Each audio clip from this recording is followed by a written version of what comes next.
Bom, então, quais são os fatores que motivam esse crescimento da inteligência artificial, né, a partir do início dos anos 2000, né, no final de 2006, que foi criado realmente o ImageNet, mas a partir de então a gente vê esse desenvolvimento na inteligência artificial e ele é impulsionado por quatro fatores muito importantes, quatro fatores principais. O primeiro é o que a gente chama de Big Data. Né? A inteligência artificial não consegue acontecer se não tiver dados. Né? E são muitos dados que precisa para que esses modelos de inteligência artificial sejam treinados. Né? Então, se não fosse a criação do ImageNet em 2016, se não fosse essa disponibilização de dados para treino, a gente dificilmente estaria nesse trecho que nós estamos passando agora, dificilmente a gente teria chegado nesse ponto de desenvolvimento.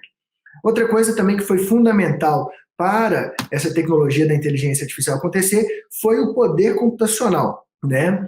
Outra coisa também que junto do poder computacional impulsionou esses avanços, principalmente das redes neurais, foi a adoção das GPUs, né? Depois eu vou falar um pouquinho mais sobre as GPUs, mas que elas conseguem fazer contas matemáticas muito complexas e multiplicações de matrizes que computacionalmente são muito caras, e aí a gente precisa de um hardware, de um mecanismo que possa fazer isso em tempo viável, né?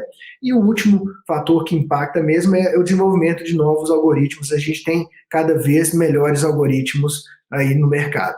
Bom, então vou falar um pouquinho sobre esses quatro fatores que impulsionam, né, a inteligência artificial, que começaram a impulsionar a inteligência artificial. O primeiro deles é o Big Data. Quando a gente fala de Big Data, a gente precisa ter uma ideia o quão grande é esse tamanho desses dados, né? O quão grande qual que é o tamanho desse conjunto de dados, né? Então, para a gente ter um exemplo meio pictórico, a gente estima-se que hoje em dia a gente produza 2,5 exabytes de dados todos os dias na internet, né? Exabyte é 10 elevado à 18ª potência, né? Então a gente produz uma quantidade muito grande de dados. Hoje em dia a gente tem um pouco mais da metade da população mundial conectada à internet. A gente tem 2 bilhões de sites ativos, né? Então é muita gente gerando dados.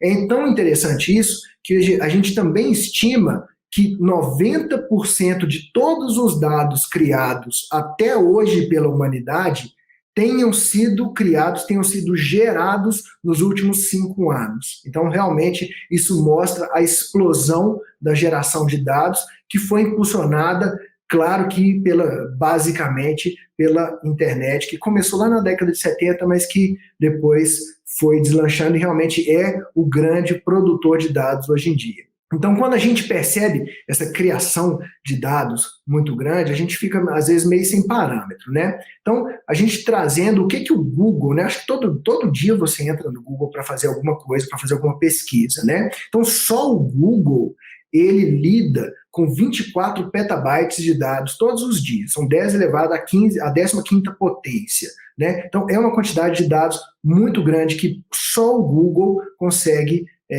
lidar todos os dias, né? Para a gente, igual o Joyce falou bem, o professor Nives Ibiane tem um pouquinho do código da empresa que ele vendeu para o Google. Realmente a gente tem código brasileiro no Google ativo hoje em dia, muito por causa dessa tecnologia que é criada aqui em Belo Horizonte, né? Então isso é muito legal.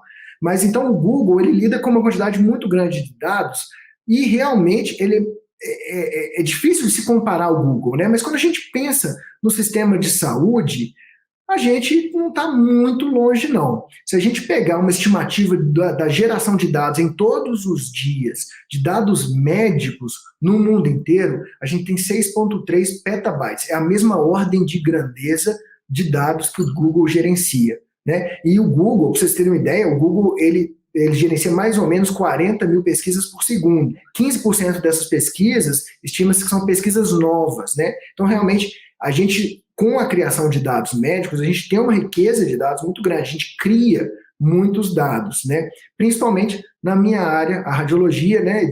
Dentro da radiologia, a área que mais cria é a área de hemodinâmica, né? Principalmente de cateterismo, né? De arteriografia coronariana, né? Que gera uma quantidade imensa de dados. E quando a gente traz isso um pouquinho mais próximo da gente, né? Esses dados médicos, a gente estima que um hospital terciário, um hospital de alta complexidade, que faça arteriografias, que faça neurocirurgia, que faça cirurgia cardíaca, que tenha ressonâncias magnéticas, tomografias computadorizadas, eles vão gerar aí uma quantidade bem razoável de dados todos os dias. Um hospital só é estimado que gere 650 terabytes todos os dias. Então, realmente, a gente tem uma quantidade boa de dados sendo gerada dentro da área da saúde. Mas esses dados, infelizmente, eles precisam ser melhor gerados, melhores gerenciados pelas instituições, porque a gente precisa de usar esses dados para treinar os algoritmos. Então, o cuidado que a gente tem que ter com esses dados, a gente vai ver um pouquinho lá na frente, mas esse é um spoiler, mas esse para mim é o primeiro passo crucial para a gente implementar a inteligência artificial dentro da nossa rotina, é cuidar bem dos dados que chegam nas nossas instituições, é ter noção de como cuidar. Então, isso aí foi um pouquinho sobre o Big Data, e a gente falando agora sobre o poder computacional. O que isso tem a ver? Acho que muita gente, né, já escutou falar da famosa Lei de Moore. Na verdade, a Lei de Moore é uma lei de projeção exponencial, como qualquer outra projeção exponencial, mas o Gordon Moore, em 76, se não me engano, ele falou que ele hipotetizou que o número de transistores que se colocava no microchip, ele dobrava a cada 2 anos, né? E com isso, então, a gente teria um avanço exponencial. Quanto mais microchips a gente conseguia colocar dentro do microprocessador, maior o poder computacional que a gente tinha, maior a capacidade que a gente tinha de fazer operações matemáticas, maior a capacidade que a gente tinha de lidar com os dados, né? Hoje em dia a gente sabe que a Lei de Moore ainda está acontecendo, né? Pelo gráfico aqui, a gente vê que o crescimento é um crescimento exponencial.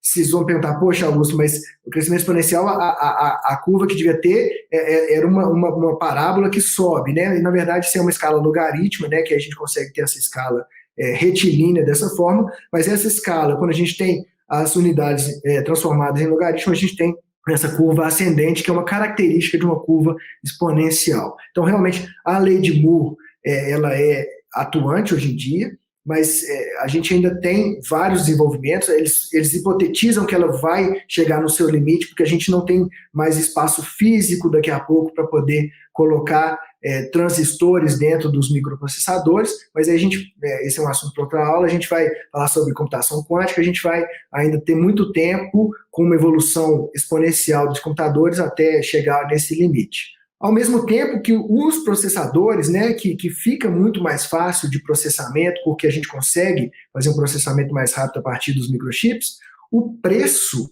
desses microchips ele cai também de uma forma exponencial. Né? Então, a gente, hoje em dia, algumas pessoas que têm um background um pouquinho mais intenso na computação, aí no início da década de 90, na década de 80 também, sabe o tanto que era difícil se achar computador, achar hardware para computador, peças para computador, e o tanto que era caro, né? E hoje em dia, a gente tem computadores na palma da nossa mão, nos nossos celulares, né, muito poderosos e que são realmente muito mais baratos do que se a gente fosse pensar numa escala no início da década de 90. Então, realmente, junto desse crescimento exponencial do poder de processamento computacional, a gente tem uma queda exponencial também do custo, e isso aí favorece muito a adoção da inteligência artificial, a adoção desses algoritmos novos, que precisam de muito poder computacional para serem colocados em operação.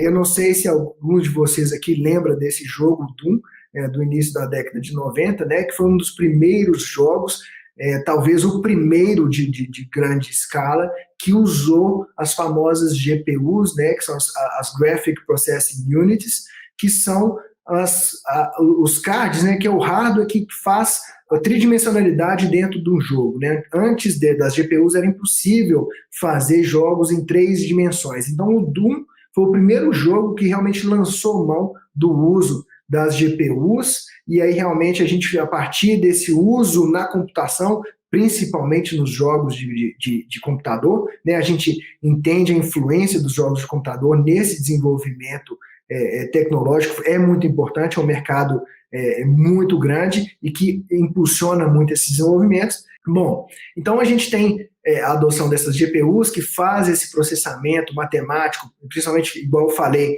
de multiplicação de matrizes, que é um processo matemático muito complexo e que requer muito poder computacional, e a gente tem as GPUs que fazem isso numa velocidade muito interessante. Porque senão o treino de algoritmos de inteligência artificial sem GPUs, o treino principalmente das redes neurais, ele seria impossível, ele seria muito lento para a gente poder ter alguma performance aceitável.